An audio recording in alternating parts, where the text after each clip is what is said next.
आज के युग में जो वर्ण संकरता व्याप्त हो रही है, आज व्यक्ति अंतरजातीय विवाह को प्रोत्साहन दे रहा है, सरकारें दे रही हैं, और प्रेम के नाम पर, लब के नाम पर किसी भी जाति में विवाह कर लेना, इससे कुल की परंपरा और रक्त की शुद्धता समाप्त हो जाएगी, वैदिक कर्मों का अधिकार समाप्त हो जाएगा।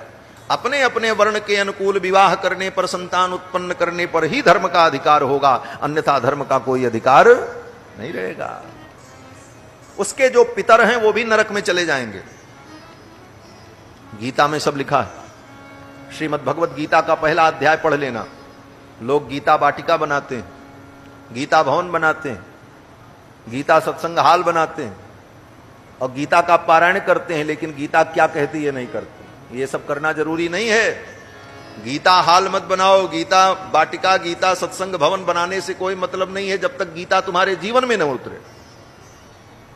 गीता क्या कहती है वो जीवन में आचरण में नहीं आया तो गीता दीवाल में लिखवाने से कल्याण नहीं होगा। पत्थरों पे लिखवा करके गीता भवन बना दो, वो पत्थर पे लिखने के लिए गीता नहीं है, वो तुम्हारे दिल में लिखी जाए गीता, उसका जीवन में आचरण हो। और गीता क्या कहती है? गीता के पहले अध्याय में ही अर्जुन ने भगवान से कहा है कि हे प्रभु, अगर ये युद्ध होगा और इतने क्षत्रिय मारे जाएंगे तो इन क्षत्रियों की पत्नियां जो हैं वो विधवा हो जाएंगी, और युवावस्था में वो विधवा हो गई और उनको कोई संरक्षण नहीं मिला, आश्रय नहीं मिला, तो वो कहीं किसी के घर चली गई दुर्योग से, तो परिणाम क्या होगा? बोले इनकी जो संतानें पैदा होंगी वो वर्ण संकर हो जाएंगी। स्त्री सुदुष्टासु वार्षणेय, ये गीता का श्लोक है पहले अध्याय का। अर्जुन कहता है स्त्री सुदुष्टासु वार्षणेय जायते वर्ण संकरः, उससे जो संतान उत्पन्न होगी वो वर्ण संकर हो जाएगी। और परिणाम क्या होगा? बोले संकरो नरकायैव, वो संकर संतान जो होगी वो नरक में जाएगी। कुलघ्नानाम कुलस्य च, उसके कुल में जितने लोग होंगे पूर्वज वो भी नरक चले जाए। पतंत पितरो हेषाम, उसके जो पितर हैं वो भी नरक में चले जाए। लुप्त पिंडोदक क्रिया, उसके वंश में जो पिंड दानादि क्रियाएं हैं वो लुप्त हो जाएंगी। क्यों लुप्त हो जाएंगी? बोले पिंडदान किसको करेगा, कैसे करेगा?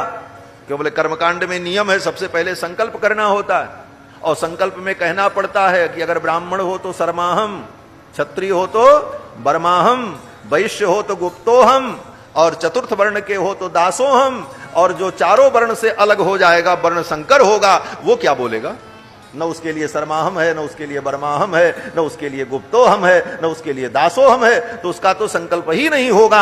आगे का कर्मकांड तो बहुत दूर की बात है। तो वर्ण संकरता धर्म के विनाश का मूल है।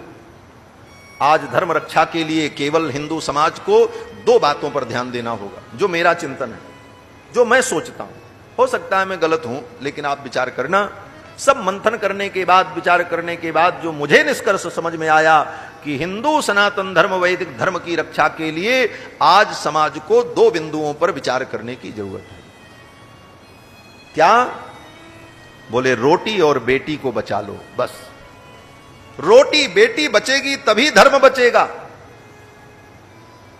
बेटी बचाने का मतलब हमारे विवाहादि संबंध शास्त्र सम्मत हो, और रोटी का मतलब हम जो खाएं वो शास्त्र सम्मत खाएं, ये नहीं कि कुछ भी खाते रहें।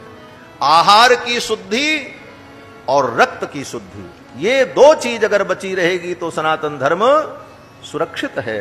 और अगर ये दो नहीं बचा तो बड़ी बड़ी बिल्डिंग बना लो, कुछ होने वाला नहीं। बड़ी बड़ी बिल्डिंगें बना लो, बड़ी बड़ी संस्थाएं बना लो, बड़े बड़े संगठन बना लो, हिंदुओं के नाम पर आंदोलन करो, रैलियां करो, उसका कोई मतलब नहीं होगा।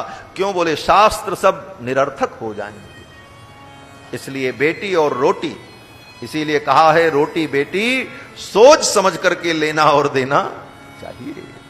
यही दो मुख्य बिंदु हैं हमारे सनातन धर्म के।